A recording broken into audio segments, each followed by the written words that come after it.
So don't be afraid to fail. Don't be afraid to make a mistake. You can always fix it. Get started. Because if you think you're right or if you think you're wrong, you're correct. Okay. If you think you can or you think you can't, you got the answer. So you got to believe in yourself. Keep going. Don't let other people tell you can't do things. Just be stubborn and single-minded and focused, and don't let people knock you off your course. Just keep going. You're a great leaser. You know what happens in most of the industry right now? You get promoted up and out of leasing.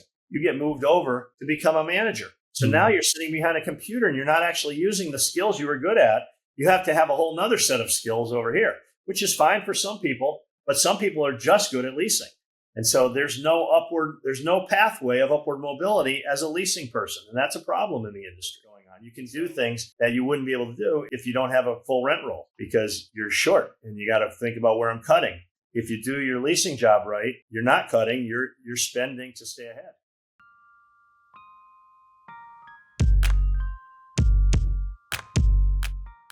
Hello and welcome to the Dream Start On podcast. I'm your host, Edgar the Connector, and today we have Peter Roisman. Thank you, Edgar. Good to be here. I'm excited to join Peter as co-founding principal and CEO of REV, the multifamily leasing company. Peter, thank you for being here again. Oh, yeah, it's great. Many of my listeners, and myself included, don't know your story yet. Let's start from the beginning. It's a long story, but because I'm old, I'll try to give you the elevator version of it. We'll go with the portion about your background that led you into the multifamily industry. Sure. So, all right. Well, I've come from a family of real estate people. So my dad was a developer and lawyer in Connecticut. And I never did any deals with him, but I learned from watching him. And so I became a lawyer. And instead of going into real estate law, I was in the sports business. So I was in sports for most of the early part of my career, started my own business at age 23. And then I did that for 15 years. And then in my 40s, I joined a property development company that was focused on surgery centers and medical development. And so I did that for close to 10 years and developed 21 surgery centers around the country, some in Texas, I think 7 in Texas. And then from there, got into, building a company in multifamily because, I took a year off after selling a bunch of interests, in real estate and didn't know what I wanted to do next. And so I decided, hey, listen, I'll have to talk to some friends, see if there's some people I want to partner with or what I want to do. And I ended up getting into multifamily because we thought there was an opportunity. There was a lot of multifamily leasing, particularly being done by temporary workers. And they were having the owners and managers of these properties were having a hard time filling those positions. At any given time, we checked Houston market at one point early on in our career as a company. 20% of all leasing positions were unfilled. So that's a lot of people not leasing their properties. And so we realized that we had to help fill that void, bring in some people from outside the industry. So we recruited outside of real estate. We went to, malls. We looked at people who had, restaurant backgrounds, really anybody that had the personality and the drive to become a leasing professional. And we trained up about 500 of them over the course of a couple of years. Wow, 500 leasing professionals. So this is just the people that run the properties itself, huh? Well, in a way, it's actually, there's the managers on site and sometimes there's assistant managers. And then there's always has to be somebody that does the leasing for people, reaching out to live at the property. So, it's typically the entry level position in the office. If you were to walk in the office, the person that greets you is typically the leasing agent, the leasing professional. And so the first impression is really important. How they handle that interaction is really important. Are they able to understand your needs and goals, what you're trying to accomplish, and creating your home. There's a lot going on, and it's a really important position. But we found initially that one, there were a lot of vacancies in the position, right? And two, the people that were in the position weren't necessarily getting all the training they needed, right? They were thrown into it. Just please go lease for me, but without a lot of oversight, or perhaps even pre-training before they were thrown the keys and said, "Here, go show these units." Training is a huge part of doing somebody's job correctly. I think a lot of businesses they give the training out there, but they don't really hold the employee accountable enough to learn what they're doing. I don't know how many times you've gone somewhere and said, "Hey, can you do this?" And like, "Oh, no, we don't do that." But then you talk to the next person, like, "Yeah, we can do this. I don't know why they didn't just do this and that." So true. You touched a kind of an issue that's across different marketplaces, but it absolutely exists in the multifamily world. And you go in, you do a tour, and I happen to have a fairly critical eye when I do it, because I go in with a set of standards that I'd like to see met, right? The proper greeting, the proper gathering of information, the proper understanding of the potential residents' needs and desires, right? Everybody comes in. The first thing you have to do when you're trying to lease an apartment is really discover what it is they're there for. Why are you here? Why is it this place versus the place across the street versus the place across town? And you get those needs and what they might want to be in a certain school district. They might not be near work. They might want to, they heard they had a great pool at the place. What is it that's so great about this place, and why do you want to be here? What's important to you? And then once you hear what's important, then you do something we call benefit selling, right? We happen to have this that fits your needs and your wants. And so, you do a great job of discovery, and then you do a very nice job of benefit selling. You probably have a very interested, potential resident there. So, Yeah, excellent way to say that about learning it's not just about numbers. Kind of something we were discussing off the record. Well, before the podcast started, was finding the hat. Our sub 2, the community I'm in, is about finding the bunnies, finding their needs, not just the numbers, but what's the why, the reason, the purpose that they're trying to get into something. Exactly. Everyone's motivated at different times by different things. So if you want to find out the motivation for being at this property while you're there. And so I guess there was a gap in the training, as I said. And so what we wanted to do was fill the gap as best we could. So we initially trained a lot of people from outside the industry to come in and fill those roles. And many of those people are still leasing professionals in the Houston area and Dallas, other areas in Texas. But we realized we got to a point, and we just can only be so big. It's really hard to manage that size of a workforce. There's just, human issues come up every single day. And if you have, 500 people or even 100 people or 80 people, it's just very complicated, and it's limiting in terms of how quickly you can grow and how wide you can grow. And so we knew we had some skills. We went from, filling these vacancies in the industry to really developing some of the best leasing people in the industry. So we had this, I call it a fire department or a SWAT team that would go in and fix properties that couldn't lease themselves. And so we would get a call, and we'd send our team in, and we would fix the properties and get them up to high occupancy and stability, and then we would leave. And then we did this for a couple of years, and we were probably number one or number two in the country at doing this, and we were doing a really nice job. The problem, again, we hit the same wall of there's no way to have 100, 200 teams of people going out at the same time, where you just become a people management company. And we decided we just didn't want to be in the human resource business. We wanted to try to do something bigger and bigger. And the only way to reach the entire marketplace, which is essentially 100 million people living in apartments in the United States, it's a very big, marketplace. So we realized we could take the skills we knew and our experience and build training courses. And so we did that. And in the course of building training courses, we had to be able to assess the performance, the properties how they were doing. And so we built some assessment tools that essentially go onto the properties and, for lack of a better definition, but so your audience understands, mystery shop. We'll go in and we actually shop the properties as if we were, potential residents. And so, we developed something called the REV Leasing University and something called the REV Leasing Score.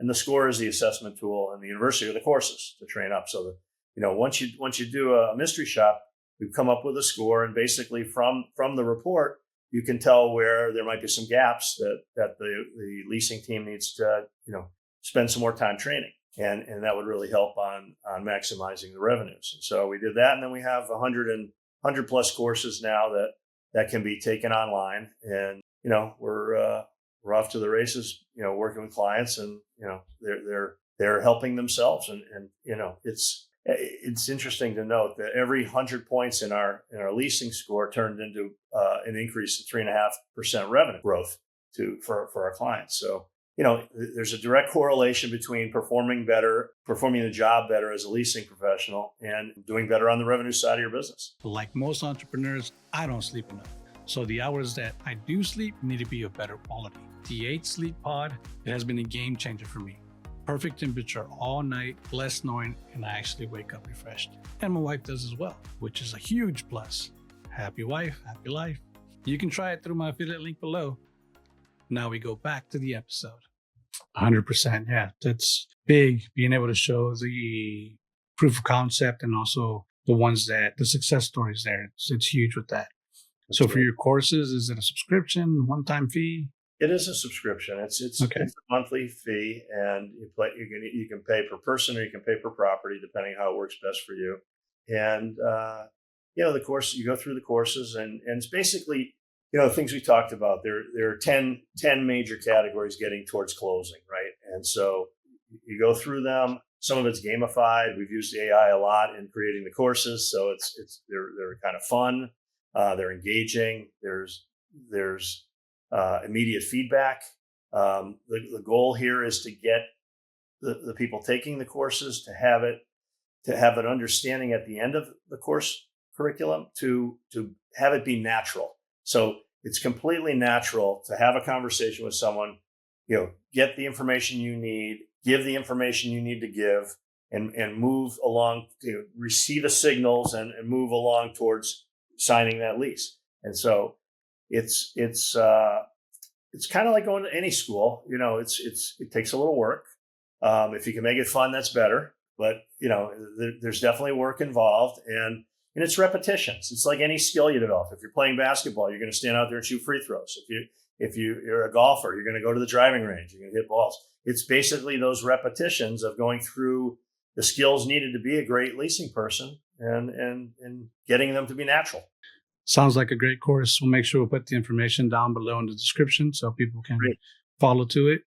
And if you're a leasing agent, or if you're leasing a multifamily industry expert or owner, which I know quite a few, and I'll try to recommend them to you to reach out to Peter. And the owners and managers are pretty excited about it, because especially if they don't have, it works if they have training departments, because a lot of the bigger companies have training departments. Certainly the top 10 multifamily management companies in the country have leasing departments and training departments. But a couple of things to think about. The training department, if it's at a big company, isn't only just focused on leasing. It's focused on training managers, training maintenance, training every position that happens at these properties. And so leasing isn't always at the forefront of it. And at least from our perspective, it probably doesn't get enough focus. It is the driver of 97, 98, 99% of revenues, because, other than parking fees and any other little fees that come along, and those come through the leasing office, but, everything else is driven by, the leases, and the rest of the property doesn't run. It's the lease side of the business isn't run correctly. You're at shortfalls for paying for everything else.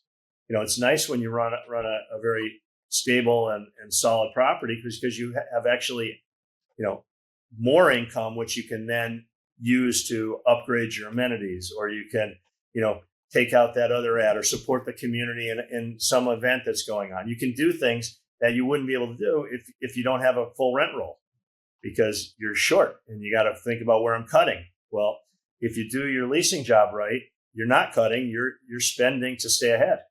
Well said. And I assume people can, when they go to your website, they can see testimonials of people that have been able to use your course and your trainings, learnings to show the benefits from it.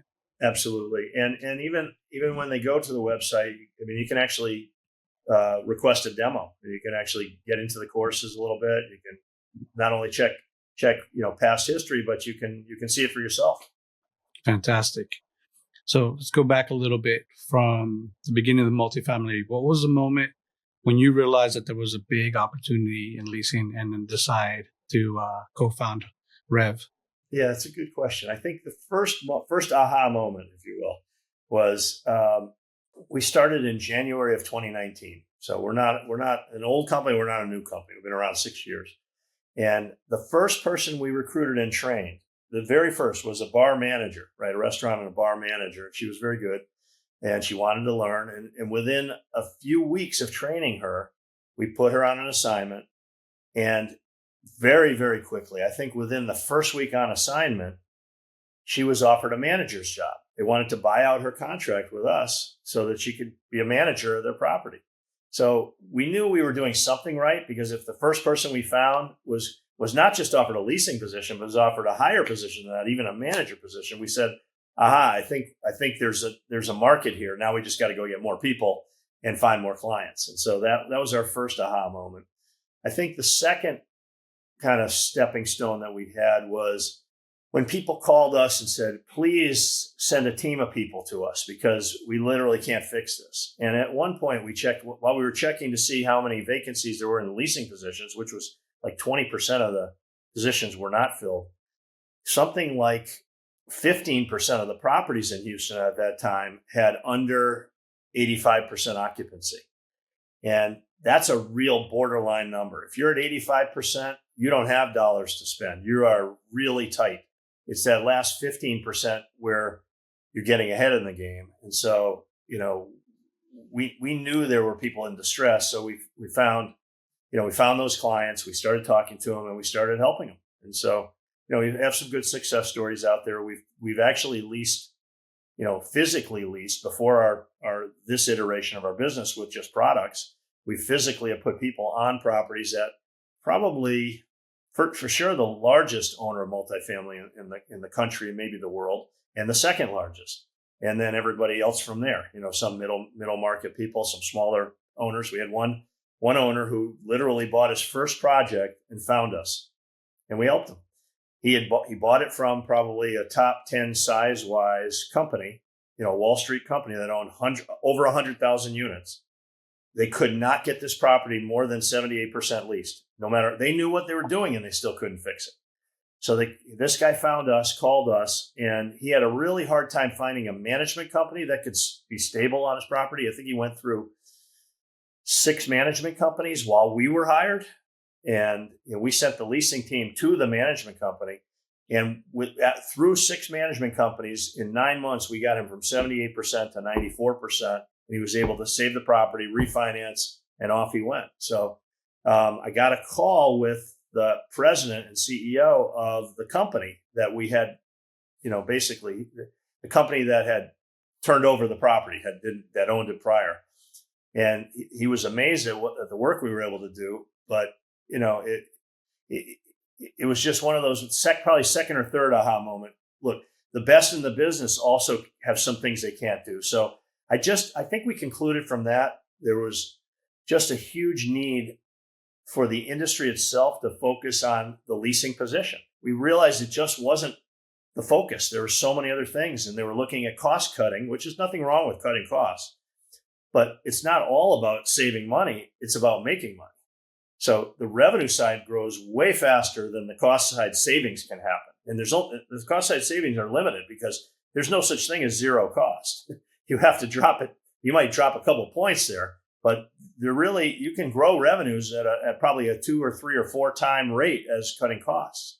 And so we've been preaching for the last several years to focus more on the revenue generation side.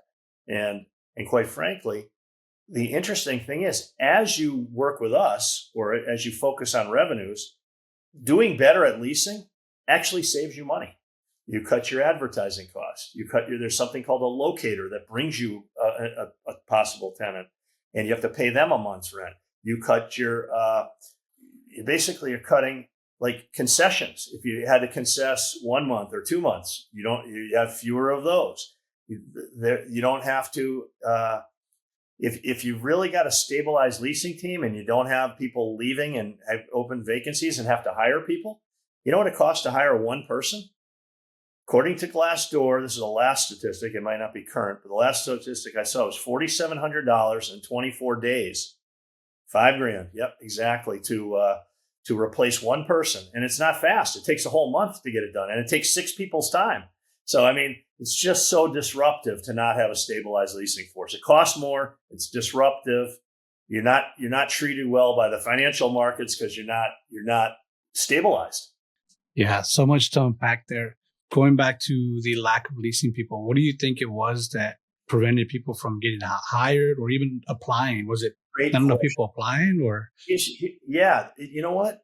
It wasn't a hot job because when you start as a leasing person, you start at like $17 an hour. Well, we both know you can start at McDonald's over $20 an hour and other places. So, it's if it's not going to be a career, see, that's the key. The industry right now doesn't treat it like a career. The only career they treat it like, let's say you're really good at leasing, Edgar. So you're a great leaser. You know what happens in most of the industry right now? You get promoted up and out of leasing. You get moved over to become a manager. So now you're sitting behind a computer and you're not actually using the skills you were good at. You have to have a whole nother set of skills over here, which is fine for some people, but some people are just good at leasing. And so there's no pathway of upward mobility as a leasing person. And that's a problem in the industry. And so the companies that are willing to promote as leasing people, so go as a leasing agent to a leasing director, to a leasing manager, to maybe a regional manager, to running leasing teams, that's a viable, real quality career. And I think the industry, if it focuses on leasing as a career, it will do a lot better. And that's probably why. I mean, even when you go to McDonald's, they talk to you about, do this for a little while, we'll make you a manager, right? Moving up in your career is really important to everybody. So I think that was a big problem. Okay. It not being sexy. Yeah. Or have a real pathway to success, right? Right. And one thing too is, and then moved over. Yeah. And unfortunately, titles is a big thing for a lot of people in general, right? Yes. Even if it's the same vertical, the title sounds better. People are like, yeah, cool. Exactly. And people want to make more money too. And so, if you're leasing and let's say you can maybe make double that if you're really good at leasing, you can maybe make $30, $35 an hour because you're getting bonuses.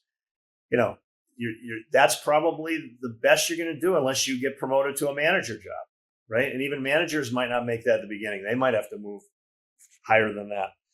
But the structure in the industry wasn't really attracting people.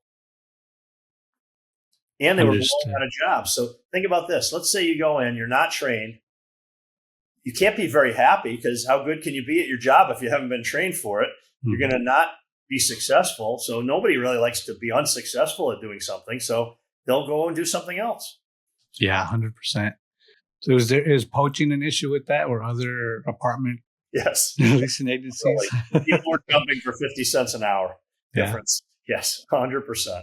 But you get loyalty. If you knew you're in a career path somewhere, I think you'll engender some more loyalty because people will try to stay with a better company. Okay.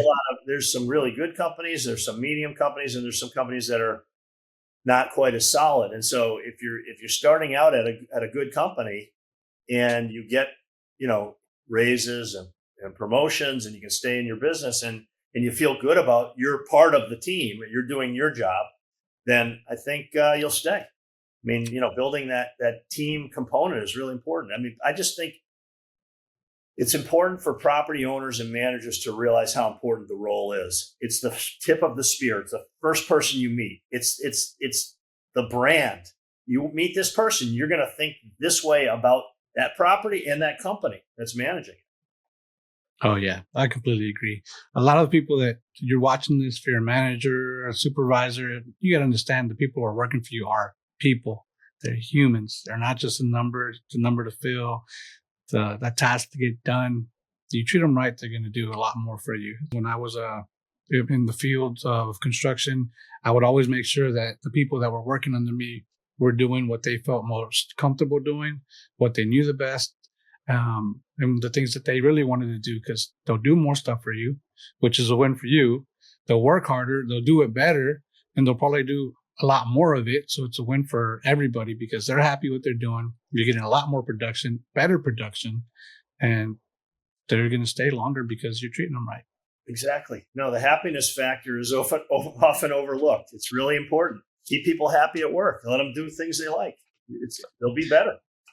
100%. When you said that, the happiness factor, I had a situation at a job I was, one of my upper management said something to somebody else about me, and it really brought down my morale.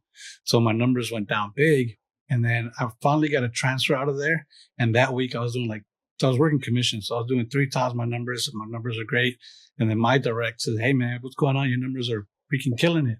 I go, "I'm happy. I know where I'm moving. Exactly. I'm not going to be working for this jerk. So I'm happy." And then just being happy shows up to other people that came in to buy stuff, and they bought more because I was happy. Exactly. I mean, it's funny. I don't know. You should do a podcast on just the happiness factor. I think it's a real thing. 100%. We can do that one day. You got a lot of experience with that as well, with all the leasing, the 500 plus that you've trained. So it's been a good path for yourself. When you launched REV, what was some of the biggest challenges you faced in the early days? Well, like most businesses, we were starting from scratch. So, we had experienced people, so they knew kind of what to do, but they didn't know who we were. So just getting, like any business, just getting known. So we would go to conferences, we would make, cold calls, we'd walk our people. We actually tried, this was a clever thing to do, I think. Turned out pretty successful. When we had whole bunches of these very trained leasing people, we sent them out to the properties to introduce themselves. They went out and just went and met the managers. And sometimes the managers would hire them on the spot because they literally had nobody leasing for them. And the manager would have to come out of the office and then not do the property manager job and be leasing. And they were trying to do 2 jobs, and that was too much. And so, if our person was impressive going out into the property, they got a trial. They got a couple of days, 2-3 days a week, first trial. And oftentimes they got hired. They found their own jobs, which was kind of a cool thing. But they had to be really trained to do it, and they had to be impressive when they walked in. Yeah, that's an excellent idea. So you're not really training for an existing property. You're training people for a job that they're going to go to. So it's kind of like a craftsman training. Okay. Very, very much so. Yeah, that's a good way to look at it. Excellent. Yeah, a certain set of skills you can really just use. But the interesting thing is, if you're really a good real estate leasing person, that does apply other places. You could become a good salesperson in almost any other role as well. I think they're translatable skills. Yeah, it's one thing we talk about is transferable skills that go from one job to many other positions, even if it's not in the same industry. And being able to sell is one of the biggest things. You're selling yourself all the time. Selling myself to the people that are watching the podcast so they can come and watch it, people to your courses, and just so many different things. Very true. And I always, a couple of things over the course of my life in terms of promoting what I'm doing. And I think being a good salesperson involves being a really great listener. You have to have some level of empathy. You have to really be able to put yourself in the position of the person you're talking to. You have to understand them. And the better you understand them, the more likely you'll be able to help them. And if you're helping them, usually that translates into some business some way. I agree so much with that point. Pivoting a little bit, when you do reach out to multifamily properties and try to offer your service to them, because I assume you check to see how full their occupancy level is. We do. See, I'll tell you, one of the things we have done, we've actually used our assessment tool, our REV Leasing score, about 300 times. We've gone out to properties and we've assessed the properties and how well they're doing as a leasing team. It involves looking at the property itself, looking at the process that they follow to try to lease it. So it's property, process, and then people. So you get 3 Ps essentially, and you give each of those a different score and you add them up. And, the top of our score is a 700 number. If you think about your credit score being an 850, okay, our top score is 700. Very few people get an 850 credit score. There's almost nobody that has that, but there are a few. I think, there's nobody to get a 700 on ours. And We haven't even really had 600s, or we had the closest was close to a 500. So 485 is the best score we've seen. It was done by a very good company, an owner-managed company with more than 10,000 units. It's a mid-size, good-sized company, but they do a really nice job. But even after assessing them, the owner realized that there was still room to grow, and they hired us. And so at the end of the day, there's tons and tons of room for improvement. You and I can improve just like everybody else can improve. And this just takes a level of focus and an understanding of where you might have some gaps. What do I need to fill in? How do I fix this? And so I guess what we found was the assessment tool was really valuable, but the courses were really the things that people wanted to work with, right? The assessment tool just gives you a roadmap. The training courses are what elevates people. And so, it helps people build their careers. It helps owners add value to their properties. It helps them get better lending rates. It helps them attract more investment capital if they're investing, getting money from investors. You're going to want to put your investment capital with an owner that does a great job leasing, right? Absolutely. If you know someone's a top leasing, team, you're going to go with them because they're bringing the money in. And it's really as simple as that. So going back to the score, yeah, well-oiled machine is great, but if you can provide a better, lubricant that's going to help it be even better oiled, then that helps out because it longevity, just a lot of different things. That's a good thing to know and to pinpoint for successfully people. I mean, multifamily units that are successfully run at the moment. It's great to have that. Plus, I think your scoring system will show people what's big is you don't know what you don't know, right? Correct. I mean, they get a lot of data. So, I mean, look, there's things called CRMs. They basically are a tool for operators of multifamily to use, and it tells you your occupancy, and it tells you, how many calls came in. It tells you, it tells you a lot of data. There sometimes that data is only as accurate as the input, right? Because data input is as good as, output is only as good as data input. So there's some issues there, and nothing really, you have to train the people to use the tool better. That's really the important thing that I want to make a point with. If you think about it, you can have all the best tools in the world, but if nobody's trying to get better, they're not going to get better. They are what they are. If they're motivated and they can have fun learning, that's part of it. And they can feel like they're training for their career. That's another part of it. But people have to actually put in the time. There's no magic. You can't have a CRM that does the work for you. It doesn't work that way. It'll give you some data, but getting your people motivated to use the tools available to them is really the key, and building a strong team. And no CRM is going to build a strong team. It doesn't work that way. Yeah, important fact you said there was about the data output is only as good as input. A lot of that relates to AI today too. We get a lot of incorrect information from AI if the information provided has something wrong or incorrect. Speaking of AI, do you think that's going to be replacing leasing agents anytime soon? I don't think it'll be replacing agents, but I think it will factor into like everything we do in life. AI is like the internet, essentially. If you think about where the internet was in 2000, I don't know if you were using it then, you might have been too young, but anyway, the internet in 2000 is where AI is today. And I think AI is coming on faster even than the internet. So I guess the answer is I don't think AI replaces, I think it assists. It will be a tool used by everybody, including leasing agents, and we understand that. And so we're definitely incorporating it into our training. Yeah, it's important to pivot for that because so many people are worried about AI taking their jobs. And so it's good to see which ones we believe will not be affected or be replacing the human need of being in that position. I think if let's say you're a telemarketer, let's say you make phone calls for a living. I would say there's a decent chance that will be replaced. The voice over AI right now is really good, and it can be trained, and it's getting better and better and better. And so we'll be using that in our assessment tool side, because it's just about 100% replacement almost right now. I'd say it's 99% there. And there's nothing to replace our human side, because the people that go do the tour are still going to be humans going on site. And, we'll be using a lot of humans in our business, but not that many. I mean, we'll be a small number of employed people to do a lot of work, because you can do a lot with technology today.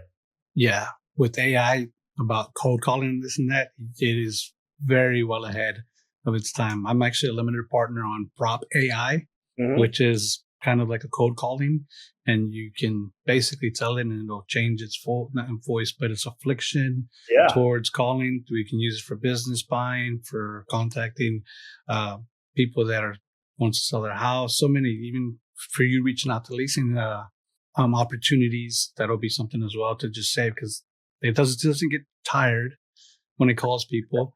It's not going to have a bad day. Doesn't call sick for work. Yeah, it's excellent. Give it a shout out. Check it out, propai.com, or actually prop.ai, and you get a little demo there, or request a demo and see I'm how right it works. Now, actually. AI. Yeah, good. I like that. Yeah, no, it's here. It's here to stay. It's here to grow. It's going to be great. There's obviously some dangers in some areas, but I think the benefits definitely outweigh the risks. We have to watch it, because it certainly can be used for bad intent. I think if you can copy your granddaughter's voice and call an older person and ask for money, that's a bad thing. And AI can do that, so you got to be kind of careful. But it's also going to cure some diseases way faster than we'd be able to cure them, because the research can be done at light speed instead of human speed. So, I mean, AI is here to stay. I always tell people, listen, the train's already left the station. You better get down the road and get on it the next stop. Otherwise, you're gonna completely if you're not on AI in the next year, I would say you're in trouble with your business. Yeah, you heard that. You need to start using ChatGPT. There's so many different ones, and they're all focused on different aspects of it, coding. Absolutely. And besides Prop AI, I don't have any affiliates with the other ones. Perplexity, Claude, ChatGPT, obviously. There's a whole bunch of them out there. I use a couple of them just every day. It's like having a research assistant at your fingertips 24/7. And they'll get the job done immediately. But you're absolutely right. You've got to double check them sometimes. If there's ever a question about something you see, double check it. But they're right a lot of the time. Yeah, for sure. I actually ran into an issue yesterday with one. I was doing a search on some history back in the Middle Ages, and it was saying different people were related because of, so double check your answers with AI, because your input's only as good as the data, and the way it analyzes it, it could get confused and take the wrong path and give you the wrong output. Yeah, I was told by someone who's used it pretty consistently for the last year, which is pretty good at it. You get better and better at putting in your lead questions, your lead topics, because as you get better, better input, better output. So as we get better at asking questions and prompting it better, we're going to get much better output from it. Yes, for sure. Going back a little bit to the start, when you were looking back when you started, what do you think you would have done differently if you could do it again? That's a great question. Hindsight's 20/20. If I can look back, I have perfect vision. But since I didn't, I think the way we evolved is kind of a natural evolution. I think start small with just replacing the people where those jobs there was no one in the job. Then replacing, maybe people who weren't able to get the job done. And then going from that to giving people the tools that they may not have otherwise to get the job done, and trying to help a bigger group of people. And so I think we naturally evolved from small to bigger.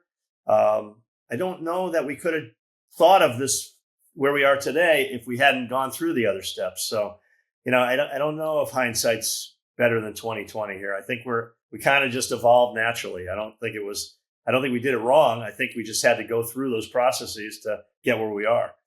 Definitely progress over perfection, right? Yeah, what is it? Crawl, walk, run, right? We crawl, we walk, we ran. So. Yeah, because there's things, like you said, you don't know what you don't know. And then even if you were to read everything that's ever happened to leasing, if you don't go through it, you're not going to remember it. You're not going to take that same path. You're going to run into something differently. Absolutely. And if we untrained 500 people, I don't think we would really, know how to train to the industry. We have to go through those things. You have to have the background in it. Yep. And adjust your processes as you go along. Absolutely.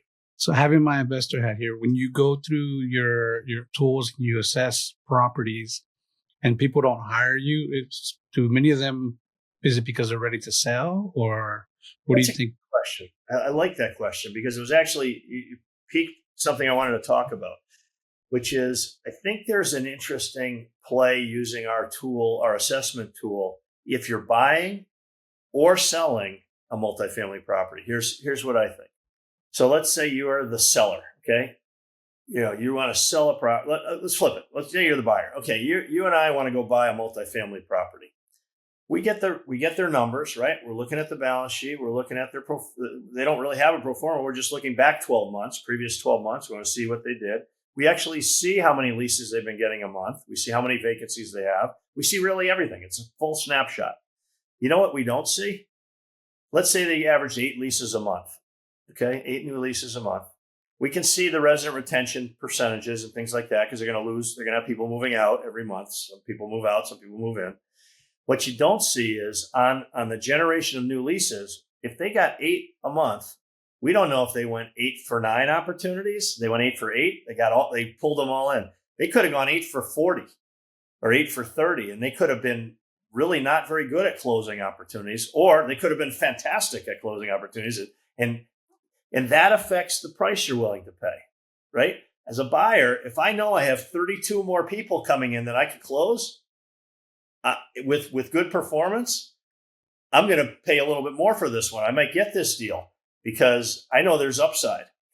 If I'm the seller, I want to sell when I maximize my 8 for 8 opportunities. And we can't do a lot better unless I really pump up the place or the advertising or whatever it is, because I got all 8 of the opportunities. They all closed. So there's no more money there to be made. The other one, there's a lot more money to be made, and I can perhaps offer more. So that's the buyer-seller kind of situation. If I'm a buyer, I want to know there's more upside. So I will dig into those leasing numbers. Brilliant. Yeah, I'm asking because I just had 2 episodes ago a multifamily couple, Linda and Connor Holt, shout out to them. They do a lot of buying, so I'm wondering how I can live up to my name of Edgar the Connector and connecting you to be able to see what a value add there is to the property, because that's the main reason I'm just getting into multifamily, but in most properties that we buy, we look at value add. Sure. And if you're able to spotlight that because of all the deals that you've done or courses and connections you've made yourself, that might be able to help the value add purchase for pricing for future, to be able to say, hey, this is a really good deal because of this that we've usually haven't seen, because you're looking at it from a different point of view. Exactly. Yeah, we're digging into sort of the operations of the business, which isn't something you see on paper, right? You'll see real numbers. These are the leases we signed. This is the money that came in. These are the parking fees. This is the side, the other side. This is the money we paid out. This is what the salaries cost. And you got both. You got the things formed together, but nobody's telling you whether that leasing team is actually maximizing or not. And I'd want to dig in. I would pay for an assessment, because you know what? It makes me a smarter buyer. I want to be a smart buyer, and I want to sell high. Those are my 2 things. I want to sell at the maximum price, and I want to buy at the lowest price. That's what most buyers and sellers want. So yeah, your friends that are in the industry, they should consider the information they could get from one of our assessments before they buy something. I think, I was talking to one of the biggest real estate brokers in Houston. And he said, I asked him about that, and he said, up until seeing what you guys do, I used to rely on my gut. I would go onto the property, I would talk to the leasing team, and I would try to see how good they were. I try to get a feel for how good they were. But now you can just tell me how good they are, because you're actually testing them out over a 2-week period and testing out the whole team and getting an actual, 1,000 data points, which tell you this is the answer. This is at least where they are in this 2-week period. This is a fair look. And if he goes in for 15 minutes and talks to them, he had to go by his gut. That's a little bit different than getting a full report and a 2-week look at a team. So yeah, it's something that up to now hasn't really existed, but that kind of an assessment could be valuable to buyers. Yeah. The Roisman report, the REV report. REV report. Yeah, REV report. Exactly. It's like one thing before I got into the industry, I was always watching Mike Holmes. He's a Canadian builder and he builds houses like super high quality.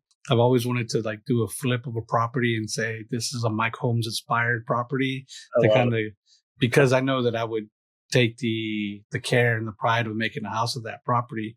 Maybe I don't know yet how your services are, but if a property that is using the REV report and REV procedures can show that because everybody's trained with your processes, that they can look at it like a Mike level, Mike Holmes level event, or people say Apple status as well, the Apple of the asset training. Yeah, it's I guess every business wants to be thought of as one of the best or the best, right? It's, if we can be setting a standard for the industry, we would love it. And it is our goal. We really, we work at it. We're dedicated to it, and and we love the fact that we're actually, developing people. It's fun to be in that. I mean, look, it's okay to make money. There's nothing wrong with it. You don't have to be apologetic about it. But I like the people side of this. I like the fact that a position that right now, for some reason, doesn't have the attention it deserves, and we're trying to put that spotlight on that position, because while it's not the highest, stature in the company, it's a really important role. It's not the manager. It's not the owner. It's not the regional manager. It's not even the investor, but it's the person that you or I would see first if we walk in the door. And it's really important. And it isn't treated that way today. It's some companies are good, but most companies are just marginal at it right now. It's mostly just marginal. There are a handful of companies that are doing a good job. No one is above good. We haven't seen the very goods and the excellence yet. Not at the leasing position. Yeah, it's an important fact. We can have multiple episode conversation about just the people factor of it, because the leasing agent, again, going with management, people above training, if they're not comfortable doing what they're doing, they're gonna have a bad day. Go home, meet somebody at the store. They had a bad day, so they give them a bad attitude, and it just trickles everywhere. It does. And it's better worldwide, to just be nice, train them right, give them information. Could you imagine a day where, it's sort of like, I don't know if you ever saw the movie Pleasantville. Like, everybody's happy all the time. It's just, I don't know what we would do if we weren't, complaining about something. But it's a nice feeling to be in a good position, feel like you're good at what you're doing, enjoy what you're doing, feel like you're helping someone else get a good result. All of those things, work, as you say, to the betterment of everybody. Yeah, I love it. That's something that's super needed. And I'm glad that you're talking to somebody else that's on that same page. Yeah, thank you. With all the connections you have, I guess I'm using my investor hat as well and trying to get more connections. If you do know, when you speak to them, if they want to sell their multifamily properties, if you don't already have a connection, hey, send them my way. Sure. Absolutely. Yeah, no, I like the name Edgar, the Connector. That's really good. I have a friend of my dad's. He wasn't highly educated. He was pretty successful in real estate. And I said to my dad, rather than going to graduate school, I said, I would love to just follow this guy around for a year and just learn by watching him. I didn't even have to participate, just be standing next to him and watch how he did things. Because I think he may be the greatest connector in the United States. I won't say the world, but he might be the greatest connector in the United States. And every time I'm around him, like a president called him, one of the best golfers in the world called him. You can just go down. A country music star called him. I'm standing there and he's taking these phone calls. Like, he just connected everybody to everybody else, and people thought he was the greatest. And it's it's a really valuable tool that I'm not even sure is taught in business school. I think it should be. I mean, what an amazing business tool to have to be able to be a great connector. I think it's literally something that should be taught to people, that are going into business. Facts, 100%. His name escapes me right now, but this is a guy that everybody knows is everybody's best friend, and that's basically what he does. It's like, hey, do you know somebody doing that? So yeah, and he calls them up and he gets them connected. And I mean, I'm not nearly at that level of the people that I'm talking to, but I know that a lot of times I've had people ask me something, just having a good memory. It's like, oh yeah, this person can do that for you. Our mentor, Pace Morby, shout out to him, he's also teaching us how to monetize the connection, because somebody I met a long time ago that was doing networking, I asked him about something. He goes, knowledge is sold, not told. Oh, I like that. That's Yeah. a good one. So, Very good. okay. I like that. Thank you. We're going to pivot a little bit and we're going to talk about your position now. So the podcast is Dream, Start Own. We have the dream. Your dream was to teach people to be better at the position and making leasing agents a little more popular, a little more starry, the better position. Career-oriented, right? Have a career in it. We're trying hard to get the industry to create that career. Right now, that career only exists on leasing teams for basically for new builds, right? They'll go in and they'll go in, they'll launch the property from zero. And so there are a handful of big companies that have a couple of leasing teams. But in terms of the natural structure of these property management companies and ownership groups, they don't really have a lot of leasing teams. And so up and out is the structure that goes. And we don't want to see that. We really want to see people stay in their careers and get better and better at it and be professionals. I know that feeling all too well. I used to work in construction, so we would work ourselves out of a job because we build it. Once it's done, on to the next one. As a CEO of the company that's made a real impact on the leasing world, what does it mean to you today to own that role, the wins, but also the weight of that responsibility? Just like the courses we have, we try to make them, we try to do the best we can with these courses and teach the skills they need and make it fun. I mean, look, I've always promised myself every single day of my life, and I've had multiple careers. I want to be excited to get out of bed. I want to jump out of bed. I want to go do something I love to do. And I think if you follow that, be true to yourself. Don't just settle. Always, there are times when you have to stay in your position to pay the bills. I get that, but be looking, be out there active. See what you might be able to do that's different than that. Be true to yourself. Every day you want to get up. You want to run to work. You want to love what you're doing, because that passion is what drives change, right? Positive change. And so I always feel like my responsibility is to make sure I've got something that's of relative importance to whatever I'm doing. The industry is a big industry, so I think we're affecting a lot of people if we can positively change the focus to a real focus on this leasing position. I really think a lot of people's lives will be better. The property owners will be better. The people doing the leasing will be better. The teams will be better. The people getting the experience by coming in, the residents will be better. The resident retention will be better. They'll stay in place if the person that signed a lease with you is still there 2-3 years later. You go in the office, you talk to them, have a cup of coffee with them. That's nice, as opposed to going in and all new people. I don't know anybody in here. Now you don't have any connection. So it's, in so many ways, just bringing passion and focus every day is super important. Passion to positive change. I love that. Very, very well said. What leadership lessons stand out from this journey? That's a great question. I think don't assume you have all the answers, because what we're doing is building something new. I think maybe some of the mistakes we've made, and of course we've made 100 mistakes and corrected them. I feel like we're going towards you, but we might be bouncing off the wall. We may take 3 steps to the right, get bounced back, but we went 2 forward, might have gone 3 to the right. At the end of the day, we just keep self-correcting. Okay. Nobody takes a straight line to success. It doesn't happen. Okay. You're going to make mistakes. So, own them, own your mistakes. And I think one of the bigger mistakes that we made, I don't even know if it was a big mistake, but one of the bigger ones we made is maybe not listening enough to the clients early enough in the process, because we're building tools for them to use. We should be listening to them all the time as to what it is they think they need. We shouldn't just be coming and saying, we're telling you what you need. We want to give you what you think you need, as well as giving you our opinion. We want to hear your opinion on this. It's sort of where those two things meet, where the magic is. And so I think we may not have listened early enough. And so we had to do a couple pivots, but that's okay. We got to the correct point, and we're going to keep improving. Our courses will keep getting better.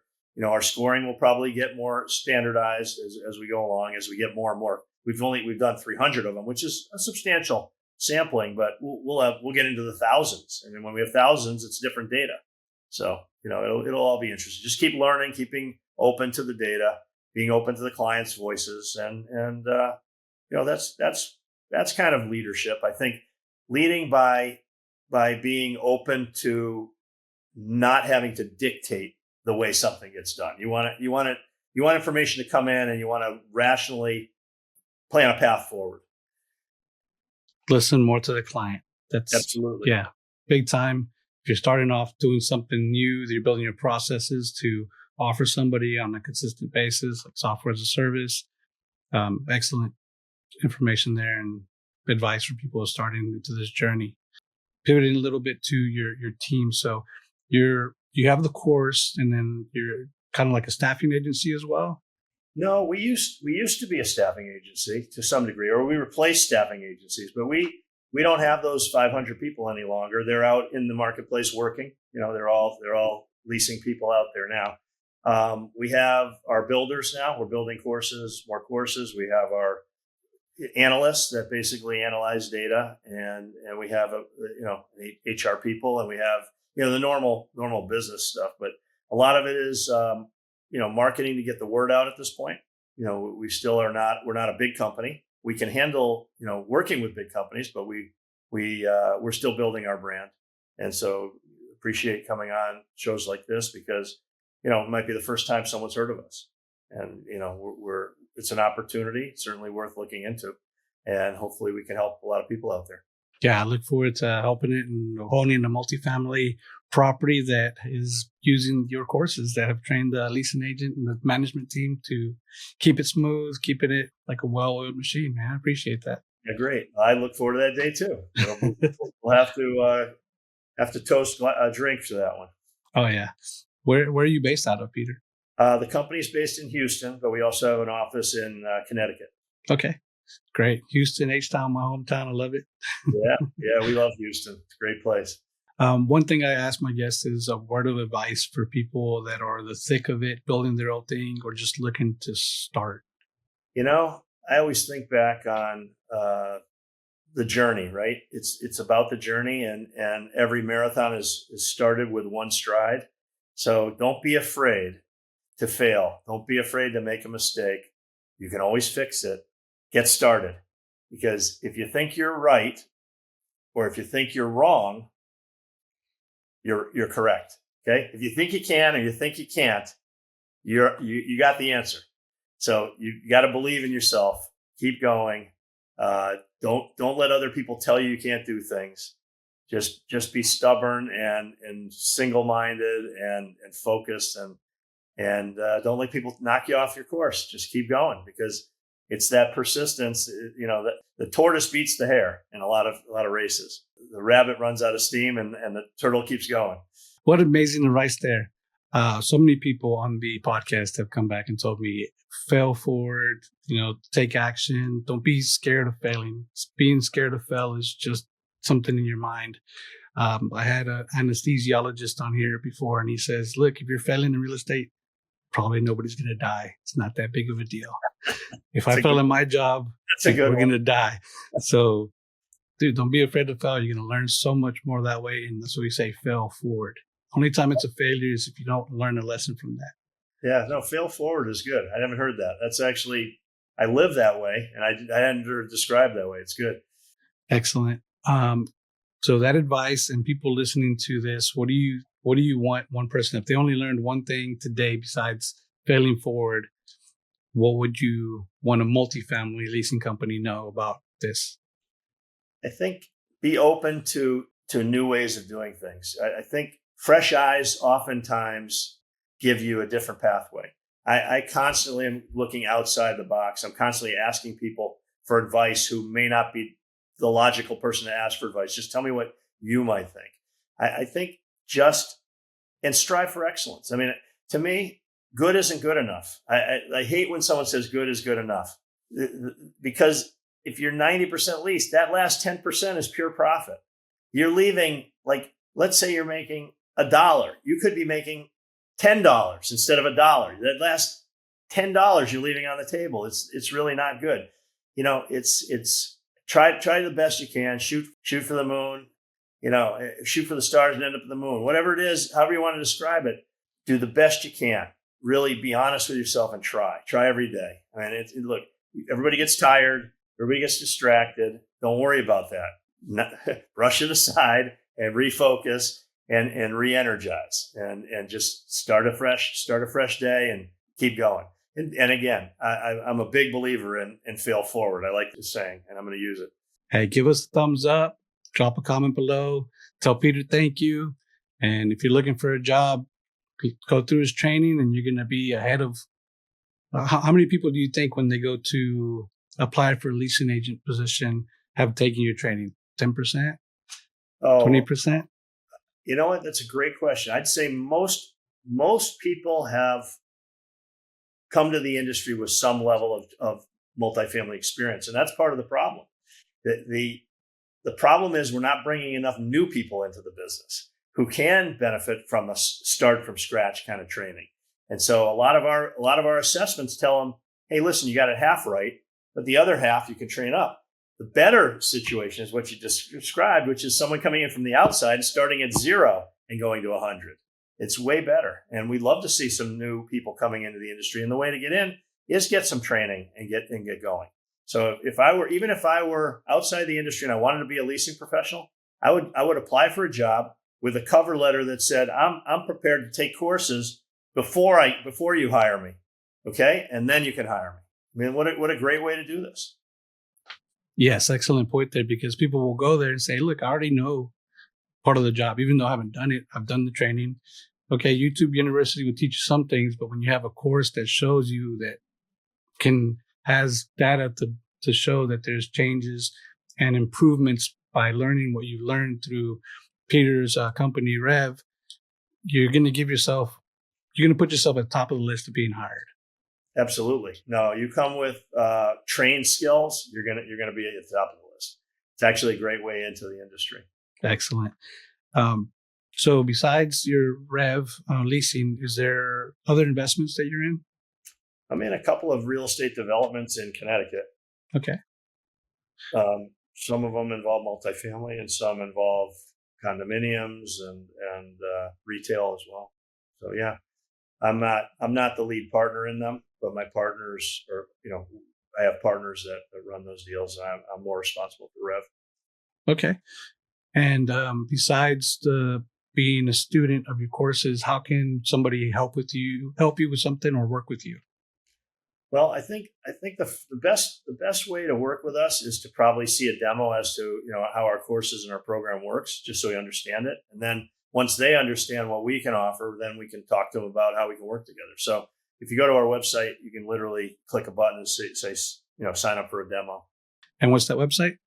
rev-leasing.com. Rev-leasing.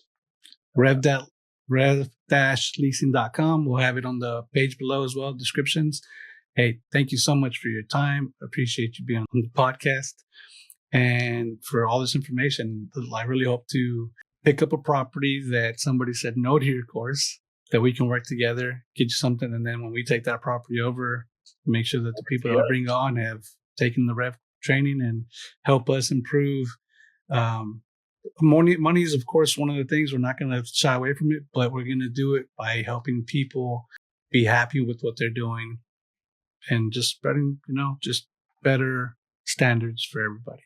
All right. Well, I expect the first phone call after you get ready to buy a property. Actually, when you're buying the property, you want to have us do a leasing assessment, and then you'll know what to pay. You'll know if you're paying high or low. And then once you buy the property, then you just put your people on our training, and you'll see how great it is. So yeah, I want the first and second calls to come from you. Hey, I have 2 leads right now, one in Tennessee and one in Houston. So Okay. I'll reach out to you to see how best to use your skills and be able to share that with the huge network that I have with the people in multifamily. Excellent. Thank you so much. We've had a great time talking with you, and I hope we get the chance to talk in the future soon. Yes, sir. Yes, sir. So I'm Edgar the Connector signing out. Peter, thank you so much again for being here. Please give us a like, subscribe to the channel. It doesn't cost you a thing. And you're going to hear more amazing information from guests like Peter. Thanks, Edgar. Have a great evening. You too. We'll see you in the next one. Absolutely. Catch this next podcast where you can start your dreams and start to own your time the way these other guests have.